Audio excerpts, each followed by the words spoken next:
दोस्तों सुजलॉन एनर्जी की बात करें तो स्टॉक के अंदर आज गिरावट देखने को मिली है। अब इस गिरावट के पीछे सबसे बड़ी रीज़न है बाज़ार में ज़बरदस्त गिरावट। बाज़ार आज पूरी तरह से क्रैश कर गया। 2 ढाई बजे तक बाज़ार संभला हुआ था, 600-700 पॉइंट की गिरावट थी, लेकिन आधे घंटे में पूरा खेल हो गया और 1300-1400 पॉइंट की इंट्राडे में भारी भरकम गिरावट देखने को मिली। अब इस गिरावट के पीछे 5 बड़े रीज़न हैं जिसकी वजह से गिरावट हुई।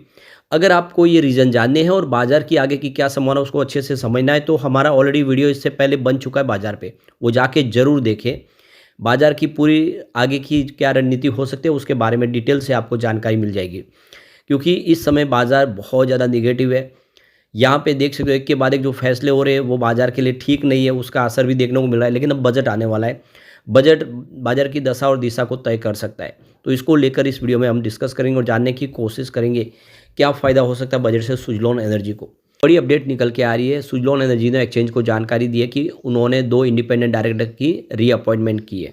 लेकिन फ्रेंड्स उससे पहले अगर आप पहली बार हमारे चैनल पे आए तो चैनल को सब्सक्राइब कर दीजिए, एक बेल आइकॉन दबा दीजिए ताकि जब भी नया वीडियो बने पहला नोटिफिकेशन आपको मिले। वीडियो पसंद आए तो लाइक से ज़रूर कीजिए। चलो फ्रेंड्स वीडियो स्टार्ट करते हैं। मैं हूँ आपका दोस्त SB दवे और हमारे अपने चैनल ऑनलाइन कमाई में आपका बहुत बहुत स्वागत है। तो आज बाज़ार में ज़बरदस्त गिरावट हुई। सुबह शुरुआत काफ़ी अच्छी हुई थी, पॉजिटिव शुरुआत थी 100-200 पॉइंट की तेज़ी के साथ, क्योंकि ग्लोबल रीजन अच्छे थे, सारे बाज़ार पॉजिटिव क्लोजिंग दिए थे। लग रहा था कि बाज़ार संभलेगा, लेकिन ऐसा हुआ नहीं। बाज़ार एक तरफा गिरा, बहुत ज़बरदस्त गिरावट हुई।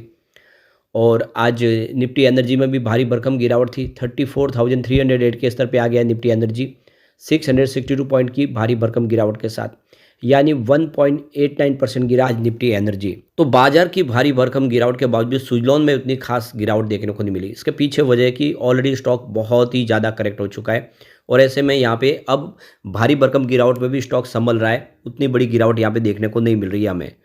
तो स्टॉक की शुरुआत देख सकते हो कि सुबह सुबह यहाँ पे 58.35 पर हुई, पॉजिटिव शुरुआत हुई क्योंकि क्लोजिंग कल 58.09 के आसपास हुई थी।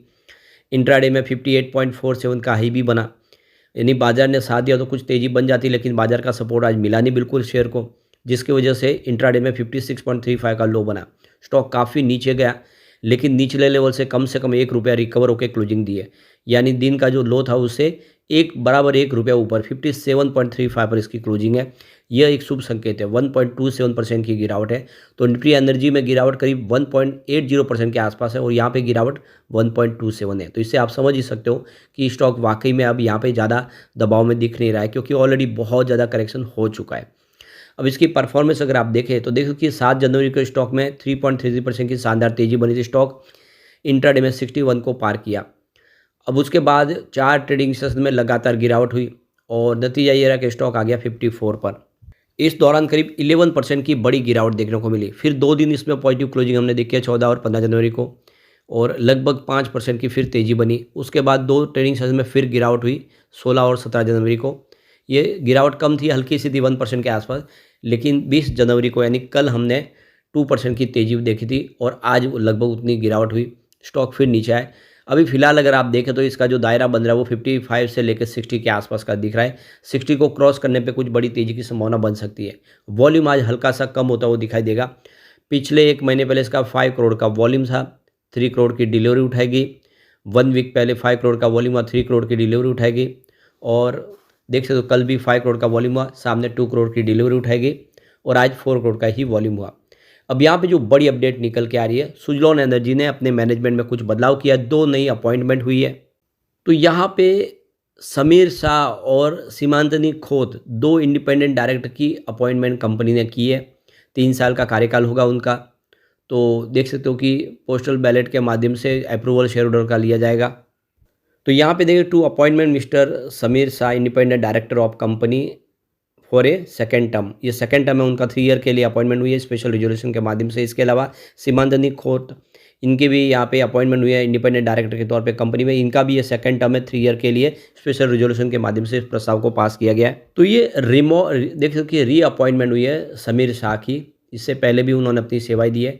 27 फरवरी 2025 से इनका कार्यकाल शुरू होगा, जो 26 फरवरी 2028 तक 3 साल के लिए होगा। और समीर शाह की बात करें, उनके पास 65 ईयर का ज़बरदस्त अनुभव है। काफ़ी शानदार अनुभवी व्यक्ति है। यहाँ पे उन्होंने न्यूयॉर्क से भी अपनी स्टडी की हुई है और मुंबई लॉ कॉलेज से भी उन्होंने स्टडी की है। काफ़ी अनुभवी व्यक्ति है, उन्होंने बहुत सारी सेवाएँ दी है।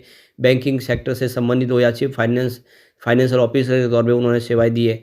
काफ़ी अलग-अलग जगह पे उन्होंने काम किया और काफ़ी अनुभवी व्यक्ति है। यहाँ तक कि गल्फ़ कंट्रीज़ में भी उन्होंने काम किया है, जिसकी वजह से उसका अनुभव का फ़ायदा कंपनी को मिलेगा। तो इसीलिए उनको फिर से यहाँ पे रीअपॉइंटमेंट किया गया है दूसरे कार्यकाल के तौर पे। यहाँ पे समीर शाह की बात करें, किसी और कंपनी में डायरेक्टर की पोस्ट पे वो नहीं है। बिल्कुल उनकी जो पूरी की पूरी ज़िम्मेदारी है वो सुज़लॉन के प्रति होगी। इसी तरह से जो सेकंड टर्म है सीमांत खोत की, 65 ईयर का उनके पास भी अनुभव है और बैचलर ऑफ आर्ट्स की उनके पास डिग्री है, पुणे से उन्होंने ये डिग्री ली है। काफ़ी अनुभवी है। तो देख सकते हो कि एक मजबूत टीम है कंपनी के पास, जिसकी वजह से कामकाज तेज़ी से आगे बढ़ पा रहा है और उनका जो कार्यकाल फिर से बढ़ा दिया गया है, ये एक बहुत अच्छी बात है। तो इससे हम कह सकते हैं कि सुज़लॉन के पास काफ़ी अनुभवी व्यक्ति है और सुज़लॉन लगातार काफ़ी तेज़ी से अपने कारोबार को आगे बढ़ा रहे। नई टेक्नोलॉजी, मेक इन इंडिया के टेक्नोलॉजी के तहत वो नई इस समय विंड टरबाइन का निर्माण कर रहे हैं, जिससे उनका कस्टमर बेस बढ़ रहा है। अब आप देख ही सकते हो इंडिया के जितने बड़े-बड़े कॉर्पोरेट हाउस हैं, सबको वो सर्विस देते हैं। चाहे वो यहाँ पे अदानी ग्रुप हो या फिर बिरला ग्रुप हो, सबके साथ में उनके बिज़नेस टाई अप है। और जितनी कंपनियाँ अभी जो टेंडर हासिल भी कर रही है, तो उनके लिए विंड टरबाइन इंस्टॉल करने का काम सुज़लॉन के पास आ रहा है। तो ये बहुत बड़ी जीत है सुज़लॉन की एक तरह से इस सेक्टर से संबंधित। अब यहाँ पे हमारे सामने बजट आने वाला है। ग्रीन एनर्जी सेक्टर को लेकर सरकार क्या फैसले कर सकती है, जो ग्रीन एनर्जी का बेनिफिट इस सेक्टर को क्या मिल सकता है। तो जो पहला बेनिफिट है वो है climate change. Renewable energy sources like wind and solar can help reduce green house gas emission and combat climate change. तो ये इसका पहला एक बेनिफिट है। Second, air pollution. तो अगर विंड और सोलर के माध्यम से बिजली का निर्माण होता है तो एयर पॉल्यूशन को कम किया जा सकता है क्लीन एनर्जी के माध्यम से। और हेल्थ, तीसरा जो पॉइंट अगर आप देखें, तो अगर हम विंड और सोलर एनर्जी इस्तेमाल करते हैं तो लोगों की जो हेल्थ है उस पे उसका पॉजिटिव इफेक्ट देखने को मिलेगा, क्योंकि पोल्यूशन कम हो जाएगा। इकोनॉमिक ग्रोथ के लिए भी ग्रीन एनर्जी बहुत ज़्यादा ज़रूरी है। ये इंडिया की इकोनॉमिक ग्रोथ बढ़ सकती है इस विंड एनर्जी के माध्यम से। तो जो बजट आने वाला हमारा फाइनेंशियल 2025-26 के लिए, उसमें सरकार ऑफशोर विंड प्रोजेक्ट को सपोर्ट कर सकते हैं। इसके अलावा ग्रीन अमोनिया को सरकार सपोर्ट देगी। इसके अलावा ग्रीन एनर्जी के लिए बहुत सारे नए प्रोजेक्ट होंगे। ग्रीन हाइड्रोजन के लिए कुछ प्रोजेक्ट हो सकते हैं। तो इस बार काफ़ी कुछ अपेक्षा है। तो क्या-क्या अपेक्षा है, जिसमें आप देखो कि provided tax incentive for infrastructure project that use green energy, provided favourable tax regime for carbon credits. और तीसरा यहाँ पे जो राहत मिल सकती है वो है रिड्यूस जीएसटी और lithium ion batteries and other batteries related infrastructure.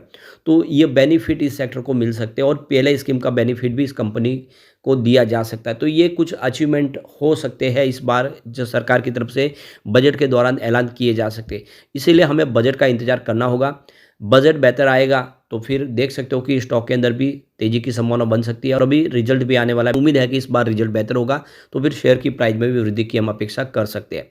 लेकिन फ्रेंड्स, कोई भी इन्वेस्टमेंट करने से पहले अपने फाइनेंशियल एडवाइज़र से एडवाइस ले ले या अपना खुद का रिसर्च करें, क्योंकि मैंने वीडियो आपके एजुकेशनल पर्पज़ के लिए ही बनाया। वीडियो पसंद आए तो लाइक से ज़रूर कीजिए और चैनल को सब्सक्राइब कर दीजिए। Thank you friends.